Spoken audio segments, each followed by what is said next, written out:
Bienvenue sur ma chaîne YouTube. Aujourd'hui, je continue cette vidéo pour débutants.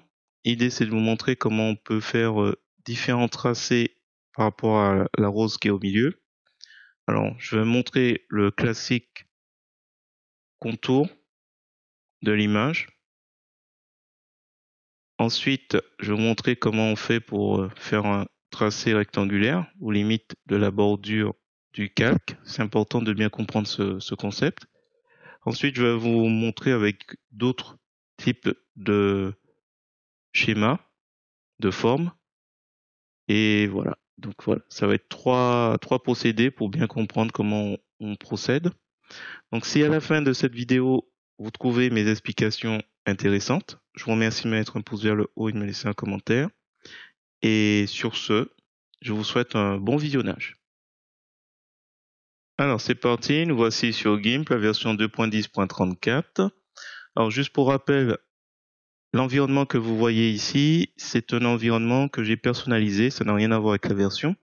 Donc si vous souhaitez avoir le même style, le même thème, je vous invite à regarder les vidéos pour débutants.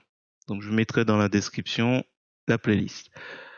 Alors aujourd'hui, ce qu'il convient de faire comme précision, c'est comment fait-on pour ajouter, on va voir plusieurs aspects.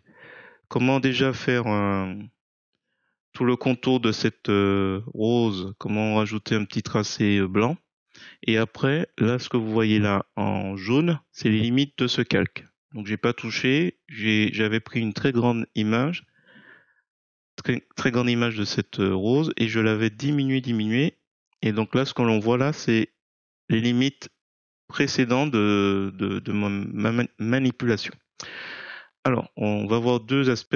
Alors, c'est pour ça que, hop, je vais faire dièse 1 et je vais dupliquer cette rose pour vous montrer les deux aspects. Et je masque dièse 2 pour l'instant. Alors, dièse 1, on va imaginer qu'on souhaite faire le contour, un contour blanc tout autour. Comment procède-t-on?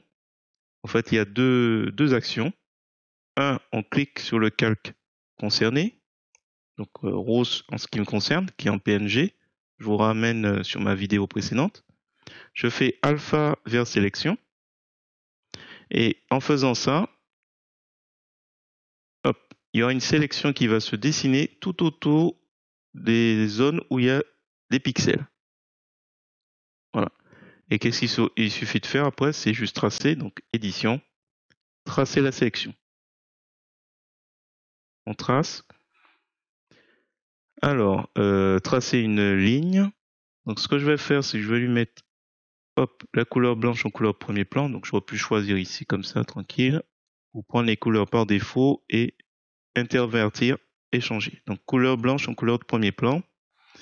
On va mettre 10 pixels en épaisseur, anti-crénelage. Et quand on va cliquer, voilà, on a notre fameux tracé tout autour. Sélection aucune. Donc ça, c'est assez commun. Si la limite de la bordure de rose vous gêne, visuellement parlant, vous pouvez faire un clic avec le bouton droit de la souris, calque aux dimensions de l'image. Et après, vous pouvez faire fichier, exporter sous. Donc on va le faire en JPEG. Donc résultat rose détouré. Enfin détouré. Entouré. Entouré très blanc. Point JPG.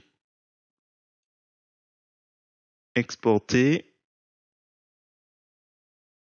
On laisse à 92%. On exporte. Donc voilà. Là, du coup, on a le résultat qui a été exporté. Donc ça, c'est une possibilité. Je vais afficher maintenant le calque rose dièse 2, donc dans la boîte de dialogue calque. Ça, c'est important de l'avoir. On va imaginer que vous souhaitiez faire un cadre tout autour, donc au niveau des limites de la bordure. D'ailleurs, ça me fait penser que je vais vous montrer encore une autre possibilité. Donc, on va faire dupliquer rose 2, qui va devenir rose 3. On va le masquer pour l'instant. Donc, on va dire que les limites de cette bordure, vous souhaitez faire un petit cadre blanc. Donc, pourquoi pas, sélection. tout. On a notre cadre, édition, tracer la sélection. On va laisser sur 10. Hop. Sélection, aucune. Ça c'est important à la fin. On n'a plus besoin. Alors là, du coup, ça me gêne un peu. Donc je vais faire un clic avec le bouton droit de la souris, calque aux dimensions de l'image. Voilà. Et on a notre tri encadré autour. Normalement, on ne procède pas ainsi. Je vais masquer rose 2. Je vais aller sur rose 3. On sélectionne rose 3. On l'a affiché, mais il faut bien le sélectionner. Donc on a les limites de notre bordure du calque rose 3. Je fais un clic avec le bouton droit de la souris et je vais sur calque aux dimensions de notre image. Comme ça, les limites de la bordure de ce calque correspondront à l'image. Pourquoi? Avant que je le fasse, si je prends l'outil pinceau, donc la couleur blanche est la couleur de premier plan, je mets l'opacité à 100%, j'ai pris une brosse, peu importe, 75. Là, il se passe rien. Pourquoi? Parce qu'on est en dehors du calque rose 3. Donc je peux cliquer comme je veux, il se passera rien. Le calque rose 3 n'est actif que ici. C'est pour ça que je dis c'est les limites. Donc là je vais cliquer, hop, j'ai mon petit point blanc ici.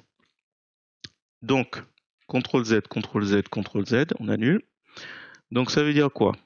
Si je fais clic sur le bouton droit de la souris, calque aux dimensions de l'image, ce que je fais souvent d'ailleurs, pour avoir et que je souhaite tracer un cadre, je prends la sélection rectangulaire ou une sélection elliptique, c'est comme vous souhaitez.